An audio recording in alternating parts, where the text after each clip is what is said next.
Сүйүктүү пайгамбар саллаллаху алейхи вассалам өзүнүн хадисинде мындай дейт: Күллү ибн адам хаттаун ва хайрул хаттаина таввабун. Бардык адам баласы ката кылуучу, ката кылгандардын эң жакшысы катасын мойнун алып тооба кылгандар. Пайгамбар саллаллаху алейхи вассалам ат-таибу миназ-замби камал ла занба лах. Күнөөдөн тооба кылган адам күнөөсү жок адам сыяктуу дейт. Ал-бирру ла ябла ва-замбу ла юнса ва-даяну ла ямут.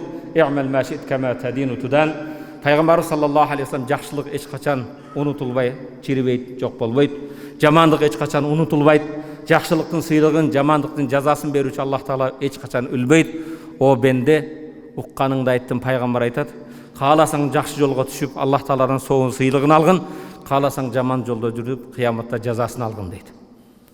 Урматтуу мусулман бир тууганым, динибиз ушундай экен. Бизди баарыбызды Аллах Таала угуучу бендерлерден кылсын, уккан аят хадиске амал кылуу насип этсин. Элибизге, жерибизге адилеттүүлүк берсин. Адилеттүүлүк менен жашоо насип этсин. Кур убада бергендерден Кудайым сактасын. Бирок убада бергендер кулагыңа кулак сырга кылып туюп алгын. Убада берүү бул Аллах Тааланын астында жоопкерчилик. Бүгүн бендеге жооп бербесең, эртең Аллах Тааланын астында жооп берүү бар. Маселебиз убада жана аманат, адилеттүүлүк дедик. Чындык, акыйкат дедик. Аллахтан коркойлу, урматтуу мусулман бир тууган. Саясаттын шайтан оюнда азгырылып, аманат болгон доошуң да аманат. Могу эмнеге доош берип атасың? Эмне үчүн колдоп атасың? Мунун кайсы эмесине? Өткөндө силерге айттым, урматтуу мусулман бир тууган. Хазирети Умар өзүнүн халифаларын бир жакка жөн кезде сынайт эле.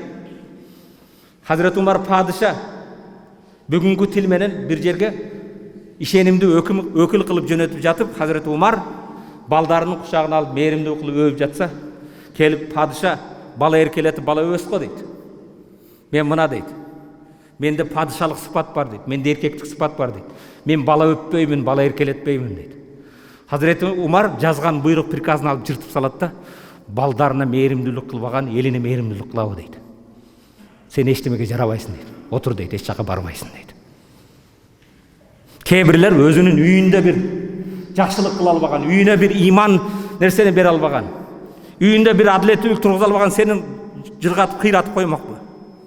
Ошондон урматтуу мусулман бир тууган, ойлонгула. Аллах Тааланын астында болгон, аманат болгон доошуңду ар кимге сатпагын. Кудайдан коркун.